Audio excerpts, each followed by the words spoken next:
Hindi nakaligtas sa batas ang top 2 provincial most wanted person sa Bulacan matapos siyang arestuhin ng mga tauhan ng 1st Provincial Mobile Force Company sa bisa ng warrant of arrest dahil sa kasong statutory rape.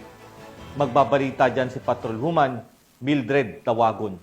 Ito ng mga operatiba ng Bulacan 1st Provincial Mobile Force Company ang isang top 2 most wanted person sa provincial level sa ikinasang operasyon sa Barangay Pio Cruzcusa, Kalumpit, Bulacan.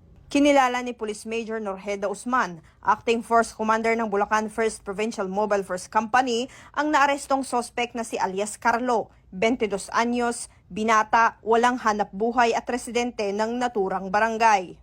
Ang operasyon ay resulta ng pinagsanib na pwersa ng tracker team ng 2nd Platoon, katuwang ang mga tauhan ng Kalumpit Municipal Police Station, 301st Maneuver Coy at Regional Mobile Force Battalion 3.